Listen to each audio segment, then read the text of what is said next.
G'day everybody, how you going today? It is so good to see you. Now this title might be by some considered clickbait, but it's completely not. I've been in the industry for 30 years.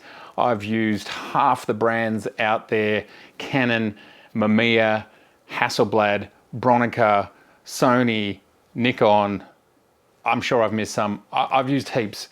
And Sony has been a big part of that. In the 1990s, I bought two Sony video cameras, mini DV video cameras, and Sony were fantastic at that technology. They got it right, and the ergonomics were great, and everything was fantastic. So they're a brand very strong in my heart. I've always had a Sony Walkman, a Sony Discman, Sony headphones, Sony PlayStation, Sony TVs, Sony DVD players, Sony CD players. Oh, Sony goes on and has been a massive part of my life. And of course, with the rise of the digital camera, Sony were part of that too. So today I want to share my journey, how I've gone in and out of using Sony 3 times, right up until pretty much today.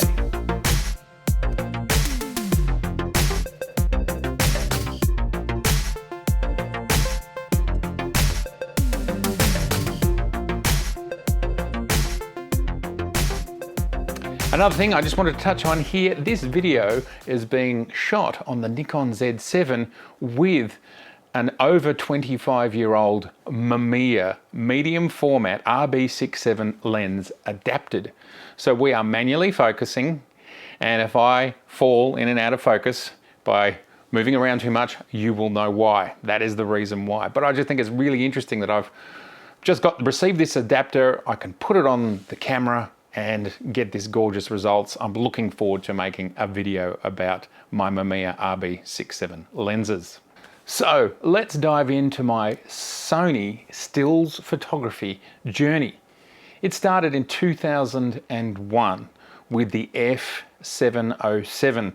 Now, prior to that, I'd had a Kodak 1.7 megapixel camera, and then another Kodak, which I think I got in like 1998, and then another Kodak camera that I got in early 2001. So of course, as digital was becoming a thing, you just kept trying to upgrade as a photographer, because I could see the advantages of a digital workflow over a negative workflow. So I was constantly looking and constantly upgrading. Late 2001, I purchased the A7R III, which was a roughly 5 megapixel camera, but it had a fixed lens. So you couldn't remove the lens. It was not interchangeable. And so you were stuck with the lens that you had, which was something like a 28 or a 35 to 150 or 200. So as you'd expect from Sony, who were great at video cameras, it was optically great, and it was a very interesting concept and all that sort of thing. And back in those early days, I didn't leave that camera because it was a bad camera. It was a fine enough camera. I left that camera because Nikon, who I was using the F-mount film cameras, released the D70 in 2004. And this basically meant I went from a smaller sensor to a larger sensor. It was still a cropped sensor, APS-C sized, but I was able to choose whatever lens I wanted to use. And we were back into the more traditional way of photographing, you know, holding a camera and looking through a viewfinder, zooming and so on. The A7R III was sort of somewhere between a video camera and a stills camera in the way it was designed and the ergonomics and the way it worked and all that sort of thing. As I said, nothing wrong with that camera. Created good files. Can't remember whether it did RAW or not, but it created good files, but it still was not at a point. It was not quite at a point from both resolution and just general overall usage to be able to use it professionally. The D70 arrived. So that is the first reason why I stepped away from Sony. I went from basically a consumer camera back to a traditional style SLR, which at this point was a DSLR, and I was able to continue the paradigm as I'd understood the previous almost 20 years of photographing with Pentaxes and Nikons. I could use my flashes, I could use my lenses, I could use all the accessories, and it all just worked. That was 2004. Then, of course, the idea of mirrorless cameras and the idea of interchangeable lens, mirrorless full frame cameras, that was brewing and bubbling towards the end of the 2000s. And I've talked before in this video here how Nikon brought out the V1, which was a good camera, but it had its biggest single failing was its absolutely tiny sensor. So again, not useful for a professional. Then in 2013, Sony brought out the Alpha interchangeable lens 35mm system. Now, I'd been looking for years a digital camera that was very, very small, but still was full frame, because that was my benchmark. That was my standard. I'd made my decision that 35mm was where I wanted to be. And here it was arriving. And there was another bonus to the Sony Alpha system. And at the time, originally, there was the A7 and the A7R. They were the two launch cameras, with the S coming along a bit later. These cameras were sold in the first 6 to 12 months with an adapter that allowed you to either choose to mount Canon lenses or Nikon lenses. So what was amazing in 2013, when my collection of Nikon lenses might have been somewhere between 10 and 15 lenses deep, and of course Sony had no lenses at launch. There was literally 2, then 3, then 4, so none in the beginning, or 1 or 2 in the beginning at the start, and I got in right at the start. I was able to use all my f-glass. Now, it was completely manual. I had to manually aperture, I had to manually focus. It was not stabilized because there was no internal stabilization at that point in time. But this was so exciting. I had a much smaller body than I think it was my D800E at the time. And I was so excited because the D800E and the Sony A7R were supposed to be using the same 36 megapixel sensor. I was like, wow, I can have this, I can have the best of both worlds. I can have the Nikon body, which will be good for X, Y, and Z, and then I can have the Sony body with my Nikon lenses, which will be great for places where I want things to be more compact. And obviously I could get some smaller lenses to go on the front. And here it is here. This is the Sony A7R from 2013. That's the Sony there with one of its launch lenses, the 35mm 2.8. But as I said, because I had a whole range of Nikon lenses, this was just super exciting to have the best of both worlds. I could detach this lens. This adapter right here from Metabones, shipped in the box. Sony just made it too easy. There's the adapter. Wait for it. This is pretty cool. Wait for it. Wait for it. Here we go. And lo and behold, there was the Sony Nikon hybrid. F-mounted lenses. And I could choose to go with any lens I wanted to, as long as I could cope with manual focus and manual aperture. So this was super exciting. I was so pumped about this combo, and at the time I owned 2 D800s, and I would take this camera here on shoots as a third camera. And sometimes, because I had tilt shift lenses, there were advantages to being able to see everything live through the EVF. So I started to use this camera more and more. Same 36 megapixels, same sensor, fabulous. So why did I stop using it? And it's for very simple reasons, and I'd like to let you know it had nothing to do with card slots. This has one card slot, had nothing to do with it. Didn't even cross my mind in 2013 for all the reasons I've talked about so many times before. People like me who grew up with film and one card slot in cameras forever just didn't cross my mind. So it had nothing to do with card slots. I'll tell you the number one reason, and then the number two reason. And then I suppose there's a number three reason. Number one reason, Sony's RAW files. What Sony decided to do was they weren't compressed RAW, they were even more compressed RAW. And what they decided to do is that in the shadow areas, they actually threw away the shadow information. So from my D800s, I was used to being able to pull up the shadow areas if I wanted to. I had great dynamic range, and this was something that I used all the time as part of my workflow. I like to deliberately shoot in high dynamic range situations. something I use all the time. And lo and behold, I started to work with these files, and after a little while, it was like, it's how come it's not behaving the same way as the D800. It took me a long time, a lot of research to dig finally into some forum somewhere to find out that Sony had actually decided that they wanted the file sizes to be at a certain size. They didn't want them to go over a certain size. I think it was something like 35 megabytes, something like that. I can't remember the number. So they literally just capped it. They capped it and they threw away. So what Sony had given us was a semi-raw file. It wasn't full RAW. So that was the number one reason. In the end, I couldn't put it into my workflow because I had the D800s behaving one way and the Sony behaving a different way. Didn't work for me.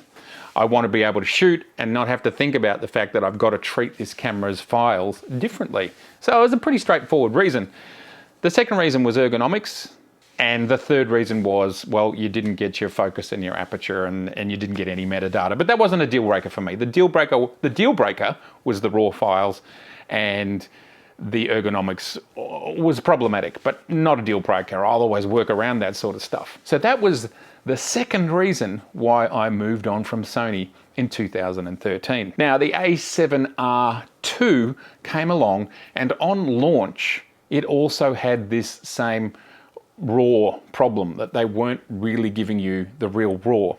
Now, I don't recall, and I think it was 2015 that was launched, I don't recall the exact timing, but something like 6 months later, Sony did release a firmware update and finally released the full raw capacity of the sensors that was in their cameras. It wasn't backwardly compatible. You couldn't do it to the original A7R, so that still kept my A7R benched because it couldn't work in my workflow. It's pretty simple. I've got a workflow and it just I need to be able to shoot and know it's the same outcome. I've always shot with two D800s, two D810s, two D850s, etc. You have a great understanding of and expectation of how they're going to behave. Because on launch the A7R II was much the same as the A7R, slightly increased megapixels, but still had this major problem for me, the raw files, I just let it go. Then just 2 years later, because Sony was moving so very quickly, the A7R III was announced towards the end of 2017, and the issue of raw files was now addressed, and it was 42 megapixels. This would fit within my D850 workflow, 45 megapixels versus 42 megapixels, not much difference. Working with RAW, good chance the sensors are made from the same company. We're going to have pretty similar outcomes. The other thing that was happening to me in 2017 and onwards is that I had decided I wanted to start doing this. I wanted to start working and creating online content. I was also getting requests from my clients to do more video. So video was becoming more and more of a thing every day. Now, as it's well documented, the Nikon D850 was not a camera that you could trust its face detect on. It failed to do that successfully. And so I couldn't do something like I'm doing right now if I was relying on face focus tracking. Thus, after trying and looking across every single camera company, the Panasonics, the Fujis, whatever DJI was doing, I got very close to pulling the trigger on a Canon, but it was like, oh, well, I don't really want to buy a whole new range of glass. I decided on the Sony A7R III. I had a couple of lenses from the original A7R, and of course I could continue to mount all of my F glass, which had continued to expand my collection. And of course, in 2017, there was no such thing as a mirrorless Canon or Nikon full frame interchangeable lens camera. So it made perfect sense to consider this. By early to mid 2018, I purchased the Sony A7R III for it to largely be a general content creation tool for online work, social media work. It was not to replace my two D850s for my client work. That was not the intention. And that's fine, because of course my full range of Nikon lenses didn't work as well with the Sony as of course they work with the Nikons. That's logical. I'm in the professional space. I can afford to have niche cameras that do different things. Like I also have a Hasselblad medium format for when I need that. So that's fine, it all made sense to me. The very first big test I had of the A7R III was a family holiday where we went overseas for a couple of months to Europe, and I made the decision, I'm going to just take the Sony. This is the best way. When you're on holidays, you're taking, well, someone like me, you're just taking photographs like 5 hours a day, every day. What a great way to test out its abilities. And I learned so much about this camera. It made it unusable for me. That's this lens right here. This is the 24-105. Now, I don't know if you can see that, but my finger rubs here. My finger doesn't fit. And over time, you're walking, you're sightseeing, you're doing what you're doing, it would actually put a dent in my finger after a little while, and then it would actually draw blood after a little while after that. So I don't want to cry about it, but I'm just sharing the reasons for you why it was like, it doesn't work for me. This is one particular lens that does it. Obviously, look, I haven't tried all of Sony's lenses. Perhaps the other 50 lenses in their range don't do it. Cool, but I bought this lens. I'm a professional. I paid a lot of money for the body. I paid a lot of money for the lens. This here between them at the time of buying was 7,000 Australian dollars. I don't expect my lens to make my finger bleed. It's just a reason. It's the reason. Not the end of the world. And everyone's mileage is going to be different with this lens, with their hand grip, with their hand size, with their style of shooting. They might not even ever use this camera in their hand. They might have it on a tripod. They might be studio shooters. They might put their camera down between every shot. We are all different, and that's what makes this space and this commentary so exciting and so important. And again, there is a few reasons why I stopped using Sony. Ergonomics.